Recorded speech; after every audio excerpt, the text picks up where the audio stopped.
All right, just like that, we're live.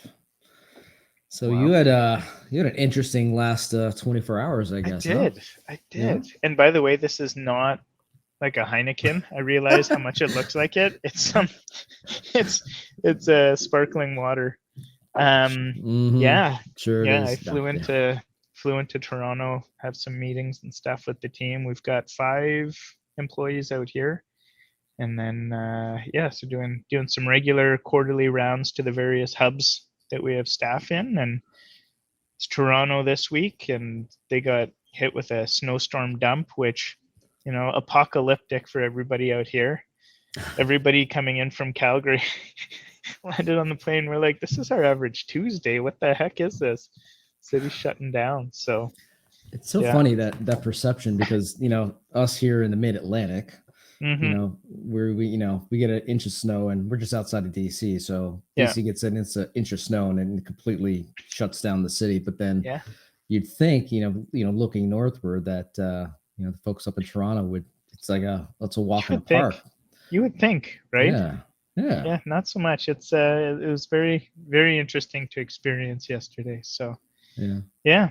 Well, you made it. Yeah. And then you had some hotel challenges, I guess, this Hotel morning. challenges, but you know what? You want to talk customer experience. I couldn't even connect to a Zoom. I couldn't load this. Said I was connected to the internet. I could do a couple emails, but you called the front desk and asked for a different internet connection or if there's issues. And they said, well, you can come work in the lobby. I said, oh, your music's too loud in the lobby, and I've got meetings. I can't do that, and I don't want to disturb anybody else in the lobby. So the guy's like, okay, come on down. I'll set you up. We'll open the restaurant just for you. You can have the restaurant you need all day. How many people are going to come and be with you? He's like, I won't show the password, but gives me a piece of paper with their employee, like their back office Wi-Fi with the real internet. So yeah, pretty awesome. The guy got me all set up, got me coffee, got me a not Heineken, although maybe that wouldn't be too bad. But Yeah. yeah, so quite the experience. Got in here just in time, right under the Yeah. buzzer. Well done. Well, look, I've been looking forward to this one for quite a while. So thanks for joining me here this morning. Yeah. So I often try to go back, take a step back in history, right? And part of this is just understanding some origin story, kind of your history, and then we'll get into kind of what you're doing today. Obviously, Yeah. most of the industry knows who you are and what you're up to, but I think it'd be interesting to hear it from your words. But Yeah. so I guess, gosh, what we met. I'm trying to forget. I'm trying to remember what We met at McDonald's headquarters. That's right. Yes, that's right. Up In in just Illinois, outside. right? Yeah, just outside Chicago. Yeah. That was, when was that? That would have been 2015, 2016. Maybe 16, something like that. Yeah. 16. Seems you and Matt were out there. Yeah. Was that a Robin Yeah. Robbins event or That something? was Yeah. that was her cybersecurity roadshow back then. Yes. Yeah. And then we lost all power, AC. They got to give us platters of cheeseburgers to make people feel better. That's right. Man, you got a good memory. I can't remember what I did yesterday. Damn. Yeah. But what's great though is that I've been able to follow your journey, over the last got 6 years now, something like that. Yeah. We'll get into the last 6 years, but I guess take us back to the early days. Oh, the early days in Calgary. I'm assuming that's where you grew up. Yeah, that's where I grew up. I was born and raised in Calgary. Never made it out except for travel for work. But I grew up here. I hated school. Was my biggest thing. Like, I hated school, but I knew I needed to get some sort of education so I could earn a decent living, and stumbled onto a program at a technical institute for software development. That was a 2-year program. I accelerated that. Didn't take any of the prep periods. Didn't take any of the semesters off. So I got through that in just under a year and a half. And I chose that. I figured, you know what, computers, there's going to be work to be had. I should be able to make a reasonable living. A little bit of school, can get through it. So did that. When I graduated from college, there was a local oil and gas recession going on back in 2002. And so there was no jobs in programming. Nobody was hiring software developers, but they were still hiring bench tech, help desk people. So I got a job at a company and kind of started doing a whole bunch there. Had a great mentor that taught me a lot about systems administration, and learned a whole lot in that enterprise. And they ended up consolidating the business and centralizing all of their shared services and IT into Houston.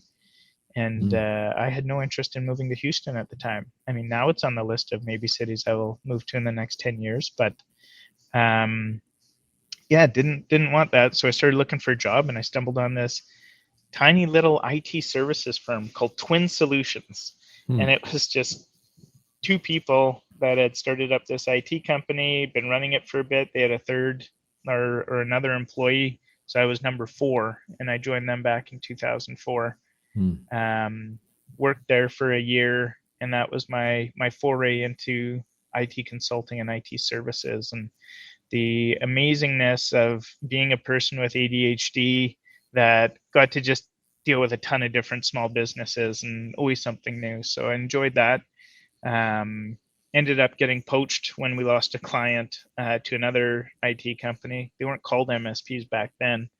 And the client really liked me, but they liked more of what the larger IT company would offer. And so I moved over to that IT company and worked for them, and kind of grew up through the ladder at that organization over 3 years, and ended up taking over service delivery. And that's kind of when managed services started sweeping the nation in the US. And we were a very early member in HTG, I want to say one of the first 10 companies in it. Wow. And so started learning about that. And that company that I worked for had no interest in disrupting their break fix model that got them to where they were. And so I figured I'd start my own, and kind of embarked on that. Had a few missteps and follies, but eventually found my way. And I ran my own MSP for 5 years, and grew that up to about 4 million in revenue. And from there, stumbled into cybersecurity, and built up a cybersecurity company, which is where we met at Passportal. And kind of the rest was history. Grew that up and expanded that, and ultimately had the exit to SolarWinds right around the same time you had your exit into Kaseya. And kind of interesting experiences and whirlwind journey for sure. Awesome. I love how just just nonchalant about it you are. It's like, just it kind of happens. But actually we get someone saying hi here. Let me show CJ. Hey CJ. Oh, CJ, nice. Yeah, thanks for joining us here. You said you had some follies along the way, right? I guess starting. Any particular follies that stick out in your mind? Yeah, I think the first one was choosing a really shitty business partner. So tried doing an MSP with a business partner. We were friends, and we had never worked together. So I think there was a lot of ignorance. I was, how old would I have been then? 26, 27 years old. So ignorance on what to look for in a business partner, what to expect, all of that stuff. And so that the business started to grow quickly, but then fell apart really quickly because there was not a strong alignment in our objectives and expectations. So kind of had to implode that business and then start up my own. And I think I was fortunate to see a lot of the things that worked really well at the IT company, at the larger IT company I worked for, and a lot of the things that didn't go so well. And credit to Arlen Sorensen for starting up HTG way back when, and being able to have access to a group of well-established peers and other founders and leaders in MSPs to understand what some of their follies were and what worked and what didn't work. So, knock on wood, everything went really well the second time around. And we grew. We hit about $1 million in revenue the first year. Wow. Brought on about 4 employees in that first year, and kind of just kept scaling from there. Never looked back. But expected the situation to go the same way when you start a software company, as I'm sure you can relate. It's very different of growing from, just growing off of profits and instant revenue to the build it and they will come concept, and Right. having to burn through cash and make your way through it. But yeah, it's been a fun journey. Yeah. So you've got somebody that's on the journey with you now. I Yeah. think now saying hello, Monica. Yeah. Inspiring journey. Director of People and Culture. There you go. Awesome. It's funny that in a lot of these episodes, I look for themes across the episodes, and school is definitely one of them. School is, I think we're probably, I don't know how many episodes, 15 or 16 for 16 or something like that, where, Nice. School, wasn't top priority. It was kind of you had to do it. And then kind of taking, the theme of taking the step off the ledge. But what I'm really kind of appreciating is that I think we have a very similar journey in that, when I started my first company that scaled, the company Windvale, was professional services and IT reselling, consulting. And, I too had a, unfortunate, situation with a business partner that just didn't work out. We were friends, we were childhood friends, and that didn't work out. And then that evolved over time, and it's pretty taxing. But then at some point, and I still have ownership in that company today, but it evolved into got to do something different, and taking the step off the ledge and starting ID Agent. And so it's funny just that we've got very, our paths have paralleled in so many different ways, which is awesome. Well, we always seem to land in a very similar category too. Yeah. We were all about password protection. You were all about password exposure. And then now we're all about, doing stuff between channel vendors and MSPs and integrations, and you're integrating the community. It's it's kind of cool. You must be reading the same books. Either keep copying you or you keep copying me. I don't know which. Something like that. You got my office bug, I get your office bug, something like that.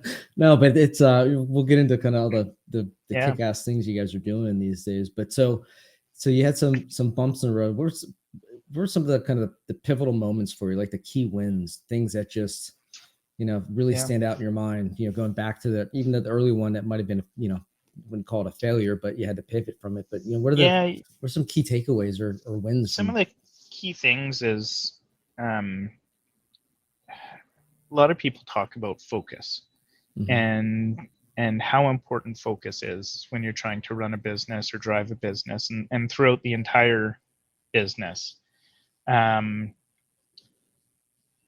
The antagonist to focus is distraction. And so I think one of the biggest things I learned over the years, and started early, even with, when the business partnership fell apart, there was some disagreements, we'll call it, and legal discussions and stuff. And so as I was kicking off and trying to get my new business going, and it had started going really well, I was stressed and I was distracted with all of this other bullshit going on from the previous business and the business partner.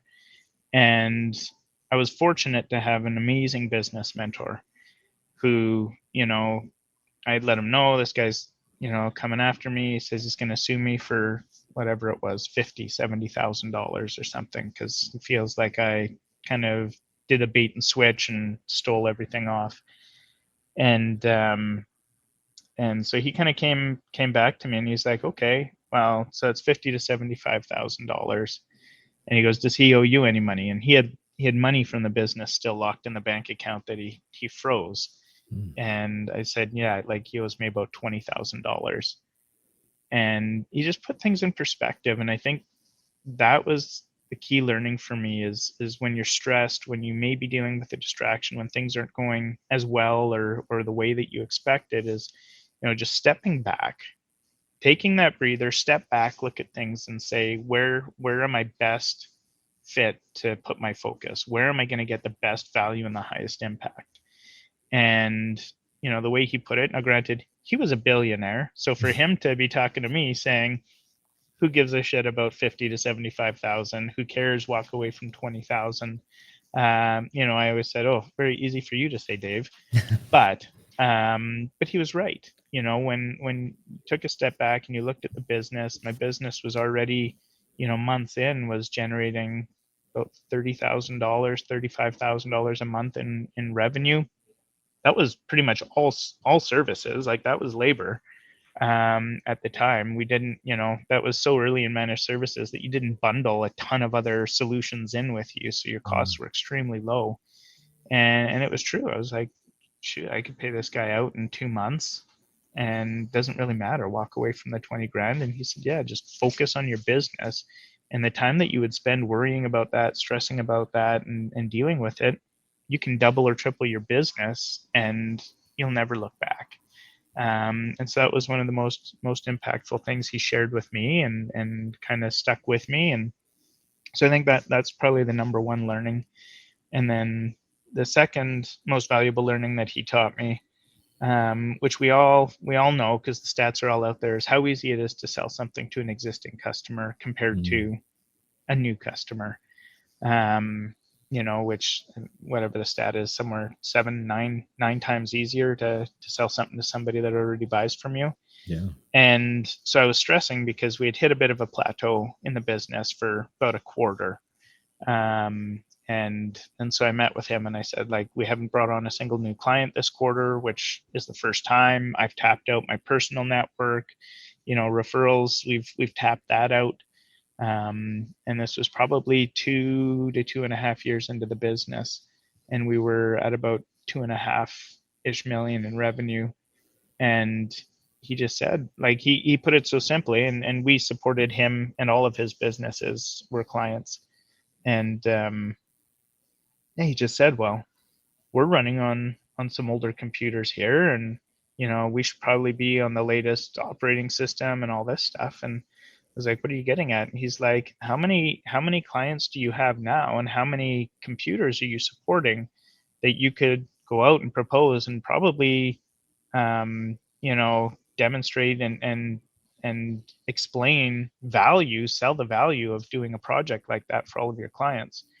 And I was like, holy crap, you're right. And so, yeah, that's when we instituted like evergreening policies for all of our clients, and went out and did, mass refreshes and a whole bunch of consolidation projects, and, started realizing that as waves of technology were coming through and virtualization was fresh, right? Like Hyper-V had just come out. Right. And our ability to consolidate some of our client networks from like 12, 15 physical servers into 2 high-powered servers with a SAN back end and all running virtually and stuff. And yeah, it took our business to the next level. And so I think too many times, especially in our industry, MSPs get so caught up in, where am I going to find the next client? How am I going to keep growing clients and clients and clients?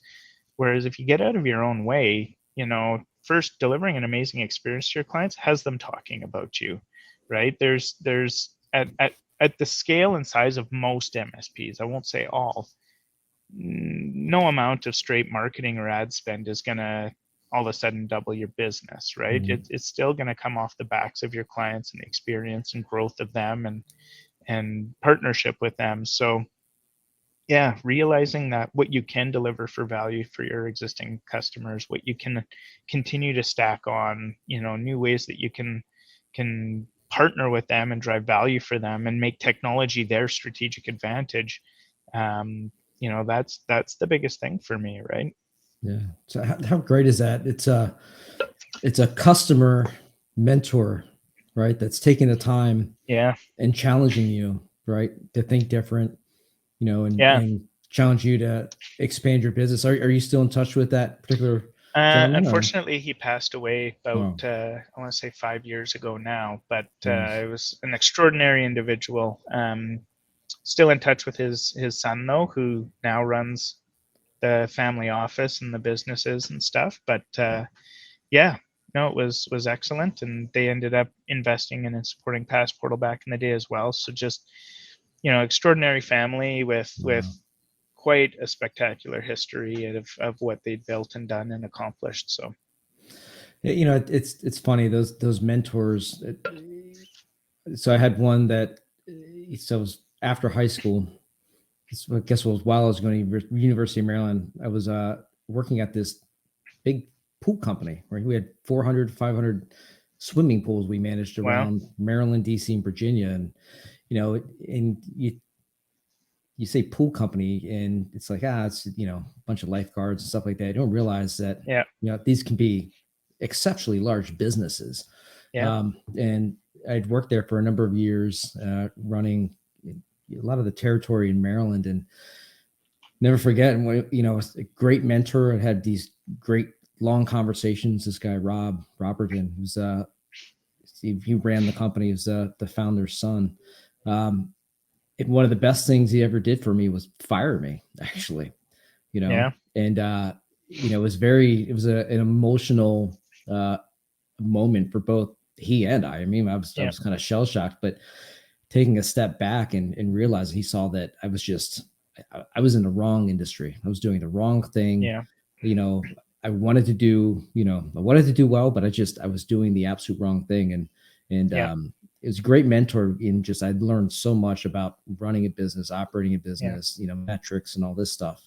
Again, you think pool company, you don't really think about KPIs and metrics and spreadsheets and stuff yeah. like that. But, it was, 20-30 million dollar company at that point. But it was one of the things. It was a different kind of mentorship. It was like kind of the traditional mentorship that he taught me the ropes. But then at some point he realized that best thing he could Time do for you to go. as a mentor is to kick me to the curb. And Yeah, he was absolutely right. He's absolutely right. And I got to reach out to him at some point. I know he's still around the area, but anyway, nice.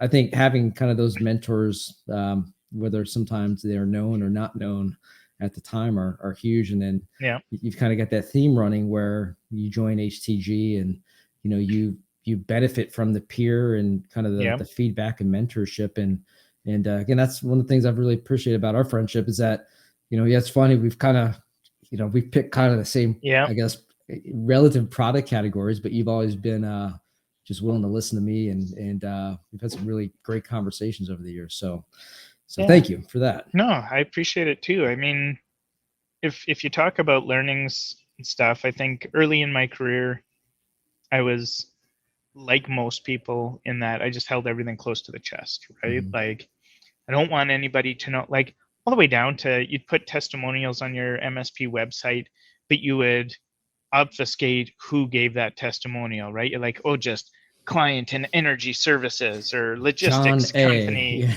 right? Yeah, John Yeah. K. And you're like, wow, like you're so scared to put your clients on there and stuff, right? And then you realize it's, those are probably the best clients that you have. So what's the likelihood that somebody's going to call them up if they gave you a testimonial and did everything for you, that they're going to make a switch, right?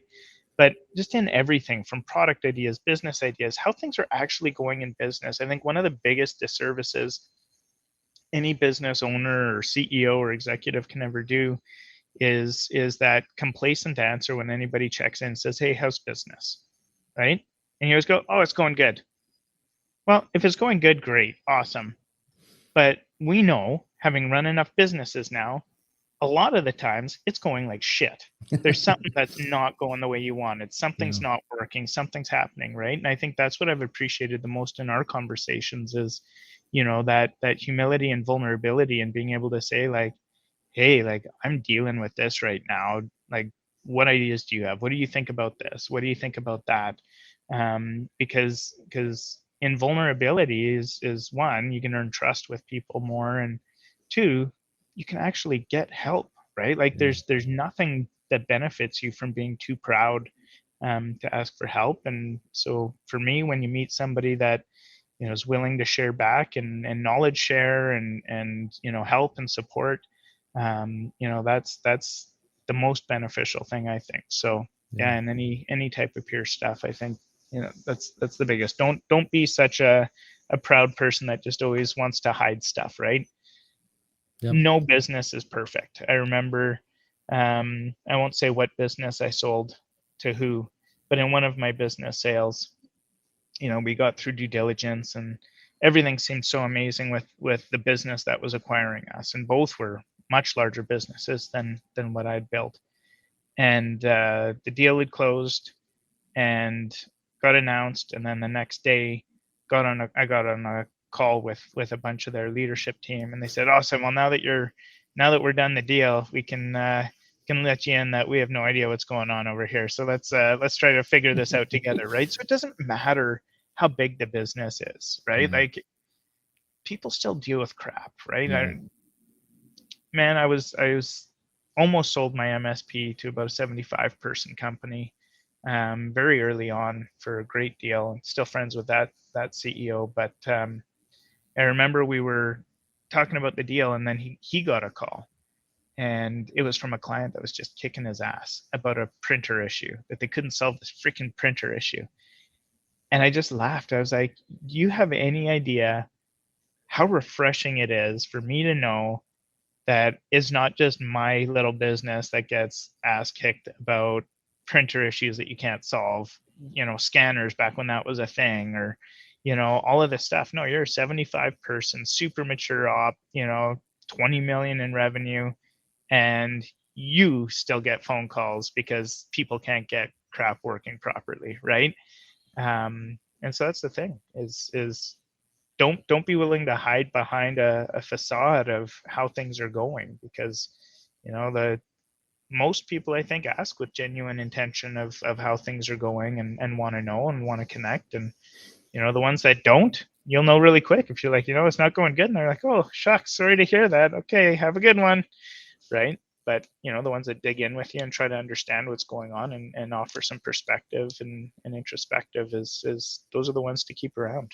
Yeah, that's really interesting about this space is the, sometimes misguided public, I guess, collaboration on some of the boards, like the Facebooks and the Reddits. But in general, there is, I think a real strong willingness to, interact and ask for help, and you see that again publicly in some of these discussion boards. But then that's why the whole peer group model has just accelerated in this marketplace, and because in some of them you do get genuine feedback and relationships and honest advice. And I don't know about you, I mean, I didn't experience the peer groups, running Windvale, although I should have. But you've had even more of a unique, I think, perspective because you're an MSP. You've kind of gone through that peer group side, and so you've been in the trenches. You understand all of the, just mud that gets thrown all over the place. But then you can see it, on the other side of the table as a vendor, right? And so I think it's a really interesting thing about this space, and where, it's come a long way. I mean, I remember, 2007, 2008, you would go to a conference and it was like a constant contest about vanity metrics, right? Like the peer mentality, the collaboration, the knowledge sharing hadn't quite fully hit, and people were guarded, and you'd show up at the lobby bar and you'd start talking, and the first questions were always, well, how big's your MSP? How much revenue you got? How many employees you got? What does that matter, right? Like, how's your business growing? What are your growth rates? What's your cash flow look like? What's your profitability? Like, what are the things that matter?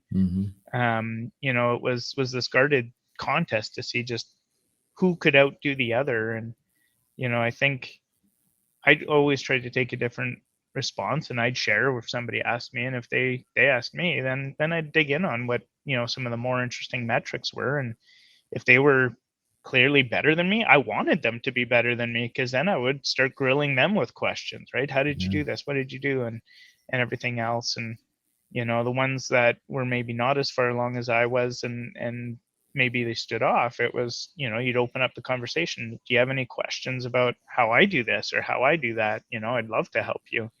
And so, I mean, it's come a long way, and I'll keep crediting Arlen for really kicking that whole thing off. But now there's how many different peer groups and organizations and stuff, and it's so awesome to see. And you get out there, and the best parts of any conference these days is, much to the chagrin of everybody hosting the conferences, they think it's their most amazing content and educational stuff and everything, but it's really not. It's that networking that you get, right? It's being able to sit down and talk, or meet in the hallways and just cover stuff, right? And catch up. And and be able to learn from your peers instead of, some expert on stage all the time. Yeah, no, you're so right about that. Let's kind of let's move forward a couple of years, right? Yep. Let's move to Passportal, right? You'd had nice exit, prior to, then you built this just machine of a company, the right market, right time, and then you had that exit. Yeah. What was that like for you? What was that process like for you? And then what was it like It was it walking away? was Yeah, so it was surreal at the end yeah. is the best way to put it, which I'm sure same for you. Hmm. Um, we had amazing early traction. So built the initial version of the product when I was running my MSP. Didn't do any real marketing. We had LinkedIn groups and stuff, but we got 200 some MSPs just signed up in the first year of it just being on the market. And we're like, holy crap, this is crazy. And so then we decided to start running after this more and doing stuff, and brought in a proven industry sales leader and growth leader, and we did well. And but it wasn't without challenge, right? Like, Hmm. I think when I look back and I peel back the layers, no secret, we competed with IT Glue head to head. Yeah. And that was my first time being in an antagonistic opposition position with another company. Like, yeah, there's competitive MSPs, but shit, man, there was like 200 in my city. Like, there was not like one enemy, right? Like, Right. this was different. We had this thing, and a lot of it was fabricated and manufactured by the media, because they would take words that I said and spin it against IT Glue, and then they take things that Chris Day said and spin it against Passportal. And it was funny is we'd be texting in the background about stuff, about trying to build partnerships and get stuff going and everything, but recognizing, hey, we were competing. Hmm. And I think the biggest challenge is they were outrunning us, they were outpacing us, and I couldn't understand it, right? And I couldn't do it. And you go back to distraction. I let that consume me for probably the better part of a year and a half to 2 years. Mm. Is what are they doing? Why is this? Why are they outgrowing us? What's going on? And I put way too much pressure on Dan, that was leading up sales and marketing. And I think when you looked at it and stepped out and looked back, our 5 year average growth rate compounded was 240% year over year for 5 years, Wow. which is no slouch of a business. Wow. And but I was so focused on what IT Glue was doing and how fast they were growing, or how fast it looked like they were growing, and everything else. And I was beating myself up for that. I think I beat up our leadership team a bit for that, because I don't like losing. And when it came out that Kaseya owned them, Hmm. then it was like, man, why am I beating myself up for like competing against Kaseya and maybe not running as fast as they were running? Like, what the heck, right? Right. And it all came down to perspective. I think now there was challenges. I mean, we raised some money as we were growing, not an exorbitant amount of money. I think all in we brought on between equity financing and convertible financing and some debt, maybe $3.5 million Mhm. over the life of that business. So nothing crazy, but man, how's business going? We got to places where we weren't sure how the hell we were making payroll in Mhm. 2 weeks, right? Like, seriously, we were spending more than we were making, and we were a growth focused, push everything in and keep growing and keep hitting those numbers. And yeah, there was a lot of times where we went back to the banks of our own pockets to just be like, hey, this might be stupid, let's keep pumping in whatever else we got into this thing and hope this pans out. um and we ended up, we decided to go out to market to raise a series A at that business in late 2018. And we got some interest, and we got a term sheet, but man, we were going to run out of money And it was terrifying because we had nothing left in the tank, personally, business wise, debt. Like we were in as far in as you could get. And that's where, you know, the magic started to happen. We turned around and you know, kind of parted ways with Dan, and I kind of took the bull by the horns. We ended up doubling the business over the course of 3 months, Wow. just by changing up our sales process and simplifying things. But as part of that, we got a term sheet for our Series A. When you start raising money, venture capitalists talk to other venture capitalists, talk to private equity, everything else, and next thing you know, a few big fish in our industry start tapping you on the shoulder, saying, "Oh, we hear you're raising money and stuff." And yeah, before we knew it, we had offers flying in against, you know, to acquire the business. And you know, fast and furious process of about maybe 6 weeks, flying to every major city that these guys had their headquarters in, and Wow. deliberating on things, and trying to decide, you know, do you raise the money or do you sell? And ultimately we decided to sell. And yeah, that kind of surreal moment of, you know, you have an 8-figure exit, and you know that it's coming, and you know it's going to close, and you know, you keep waiting for it, and then all of a sudden the money lands, and it's a very different experience, right? My funny story in that is, our investors, like, we didn't have any notable big investors or anything, so it was all just a kind of a friendly group of people that we knew. Mhm. And I started getting texts like, "Oh yeah, my money just landed. This is amazing. Congrats," and blah blah blah. And then, you know, my business partner Ryan like sends me a big text like, "Holy shit, this is amazing. My money just landed." And I had been in my mobile banking app the whole time, and I'm like refreshing it, refreshing it. My money's not landing. My money's not landing. I'm like, "What the hell is going on?" Like, everybody's telling me their money. I was looking at the wrong bank account. So stupid. Starting to freak out and stress. Then check the other bank account and was like, "Holy crap." So yeah, it was a very surreal experience. And you know, I think a lot of people ask me, and I'm sure you've been asked the same thing, you know, looking back now, should you have sold? Was it the right Mhm. decision? Mhm. Um, and I've learned you can never live with regret, and you can never think about the what ifs, right? I think that's only looking forward, is what if I don't do this? Right. You know, I'm very grateful I did, because it forged deeper and better relationships with a number of very influential people in this industry. And we ran the process very respectfully. And so I'm very grateful to still call a lot of these people friends. But it also gave me a chance to go into, you know, several thousand person organization, and join the executive ranks and see how a business at that scale operates, and the decisions and prudence and diligence that you need to run in an organization like that. So yeah, I think it was definitely a surreal but enlightening experience. Yeah, look, again, it's like talking to myself, you know, at times, because Just it's with less just hair.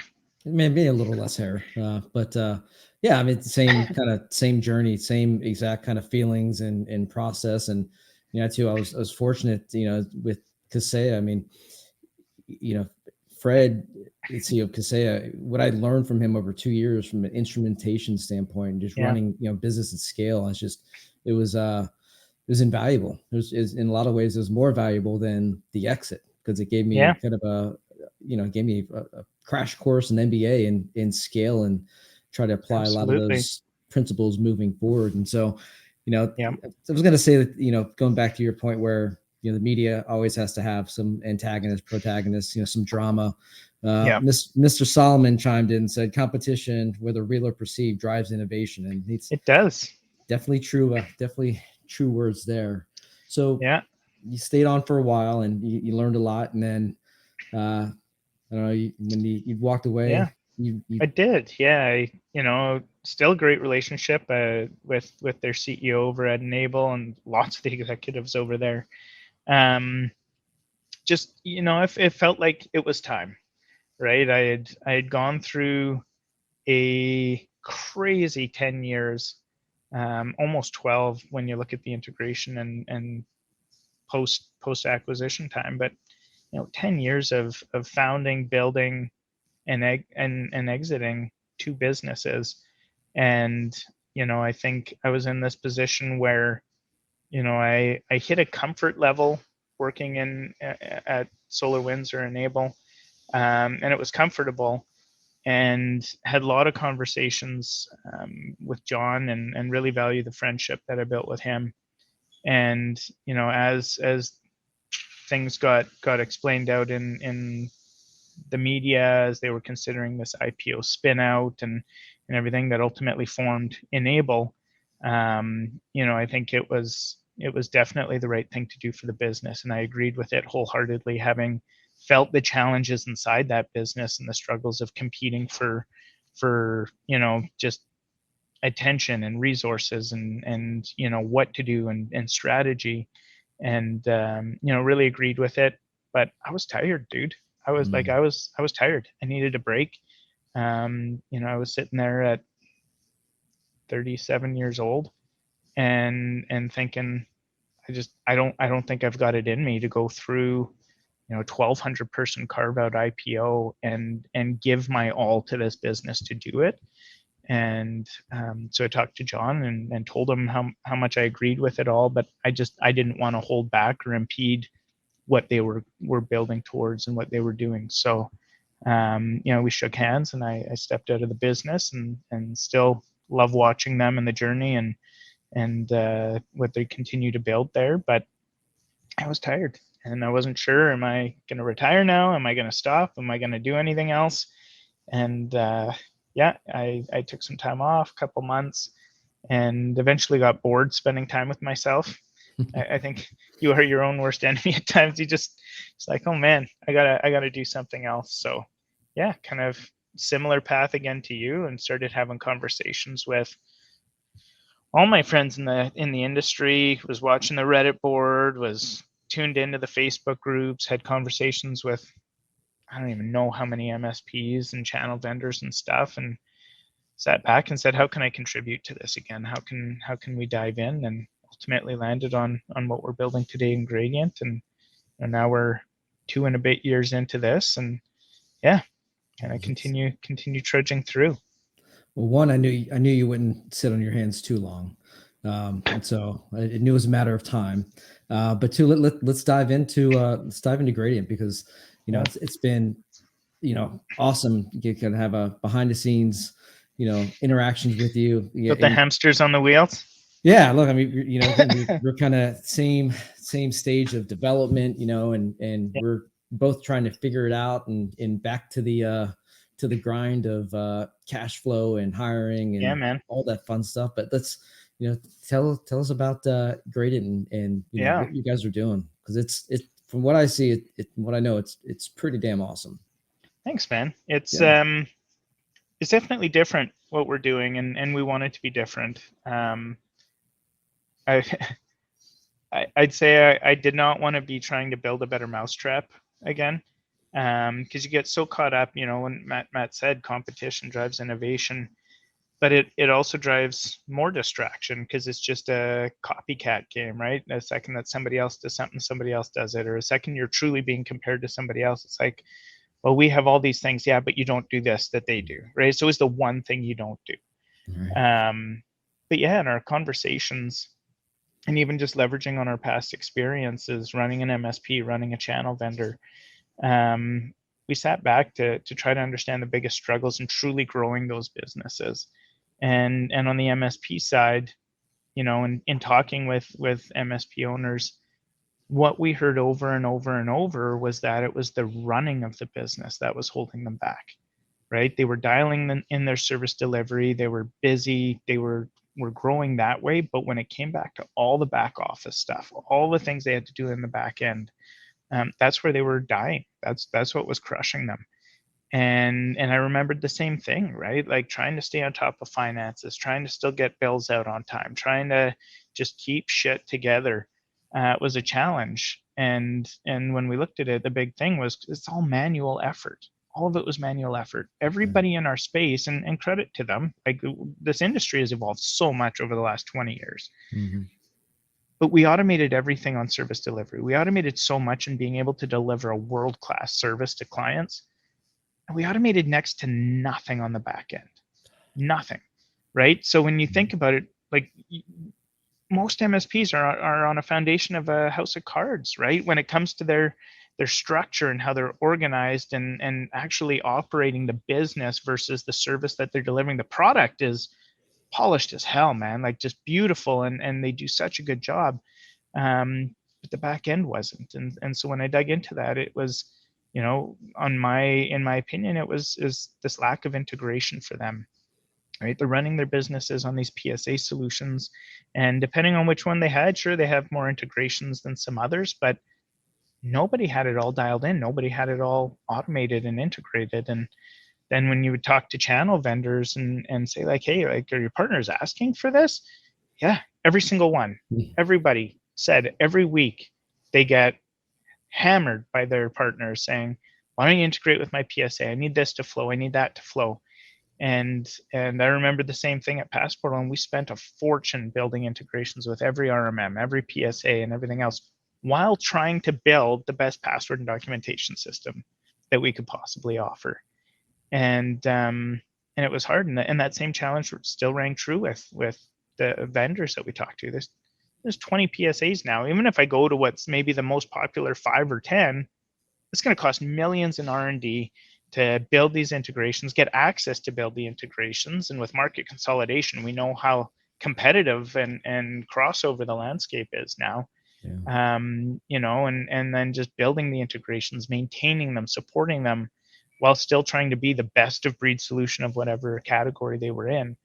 And, so we sat and we looked at it and said, well, why isn't there an integration platform in our industry that solves this? Something that can truly be a unified API and a unified gateway for channel vendors to reach in and have their access to all of these different ecosystems of communities of MSPs, and doing that in collaboration with all these different PSA platforms that can bring more integration value and more stickiness and more automation and reliance and dependence on their platforms, which ultimately drives value for the MSPs. And so, we had conversations with all the PSA platforms, and understood there may be some apprehension to what we were doing and challenge. And, going back to building and having very strong relationships with these groups from our past experience, they decided to let us give this a shot. And so, yeah, we built this integration platform that ties into the 9 current most popular PSAs. We started that on the billing reconciliation side, because that's what we heard from MSPs was the billing beast, right? Like, I'm reselling 15, 20 different products to my clients, and I'm trying to reconcile those manually every single month to my contracts or agreements in the PSA. And so we found a way to expedite and ease that naturally with the integrations we had. And then we launched just about a year ago. It was Valentine's Day last year. We launched our API and integration program. And, where we've gotten to today is we've got some 40 channel vendors that have signed in and signed our technology alliances agreement. And, I think 15 have built their integrations on our platform now to orchestrate access for all these PSA solutions. And, we've got probably another 10 to 15 more will launch this quarter yet, and kind of on this path now where, our vision is to be this connecting fabric that allows everything to connect and work and automate for MSPs in the back office, and, orchestrate any channel vendor's access to all of these MSPs through integrations. And that's why we kind of love what you guys are doing of building on the community side and attaching MSPs and vendors and creating that network effect there. And we want to focus on the tech side of that, and not just build partnerships between them, but create the workflow that makes those partnerships successful and productive. What I love about this is that you have the MSP's perspective, being an operator, just understanding firsthand what that actually looks like, right? Because it's it's when you're in the throes of it, it's challenged. And then if you look at the last 6, 7 years, 8 years, we talked about kind of the rise of the peer group space and all these great solutions. And you're right, people really focused on the front end and perfecting service Yeah. delivery and finding the right solutions. And it's almost like, if you look where, that the economy today or is today, right? I mean, it's, Yeah. if it's recession or whatever, it's actually in a lot of ways perfect timing for what you guys are doing, because everybody's kind of taking a pause and trying to figure out, how do I become more efficient, how to become more Yeah. effective, how to become more profitable. And this is Yeah. an area that it's the most obvious area, I think, for a lot of MSPs to start Oh, looking at. hopefully you're right. Yeah. That would be fortuitous for us, but Yeah. no, I agree, right? I think you put it beautifully. Having been a person that has built software, right, is hyper focus on the front end or the user interface type thing, right, for Mm-hmm. your clients, and then the back end, it's you don't have that resilience and redundancy and automation and everything else that's kicking in to make sure that things are actually working properly in the business or on the back end. So, Yeah. I think we've been fortunate. I think we just hit 800 partners on the platform now, Wow. that are using it, and it was very interesting. We weren't sure if this was going to be a time savings or a money savings or a money finder, but I mean, MSPs are saving a ton of time with us, but we're finding on average, $15,000 in annual revenue that just hasn't been billed for the Mm. average MSP in their first cycle with us. Wow. And when you look at that, um, our mission statement at the business and what we're building towards, our purpose is to give everybody an opportunity to succeed in the IT channel. And for me, when I look at MSPs and you read what Paul Dipple has been saying for years in service Mm-hmm. leadership, that Yeah. the bottom quartile of this industry is losing money every year, and the next quartile is breaking even. Well, everybody got into business to make money, not for the fun of it, I don't think. And so, when you look at average demographics of being, the average MSP, 8 or 9 people, maybe a million and 1.2 million in revenue. If you're not profiting, like 15 grand makes a big difference to some of these companies. I mean, we have some larger partners that have found hundreds of thousands of dollars in revenue that they weren't billing for. But, Mm.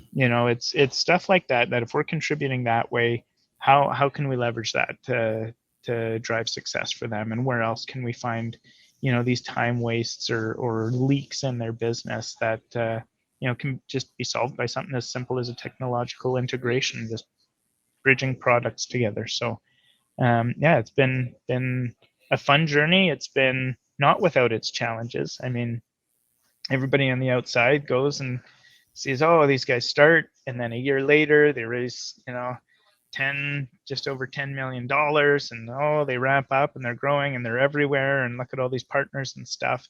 But I think, yeah, we've had a lot of learnings along the way. There's no secret. We had layoffs in November, at the beginning of November. And, some of that was, hey, there was underperformance on our side in some areas. And there was things and big bets that we made that didn't pay off the way that we expected. And, Mm-hmm. you and I had conversations, in the summer when we were at an event, and a lot of introspective around, what do you do next? How do you recover from this? And so I think we've found our stride right now, and things are going well, but it hasn't been without its challenges along the way, and looking forward to whatever the next challenges are going to be. But confident in the team we have and what we're building towards right now. It's awesome. Well, if you're not learning, you're not growing, and that's the great thing about it. And look, Yeah, I have to agree here with Heath saying, thanks for being real and open about these topics, because talking about scale and insecurity and growth and exits yeah, and layoffs. I mean, that's it's not an easy thing to do in a public forum kind of yeah. like this. Well, I mean, You know. all I see is you right now, which may be good. Oh, good. Yeah, yeah, But good. no, I think everybody needs to challenge themselves to be uncomfortable and to be Yeah. vulnerable, and it doesn't do anybody any favor. Like, it's not inspiring to people to just show the fancy cars and talk about big exits and fancy trips and big houses and stuff, right? Like, we're screwing up, and the entire next generation of entrepreneurs, if all they think is, oh yeah, you just do this and a couple of years later you have all of that stuff, right? No, it's a grind. There's countless times that you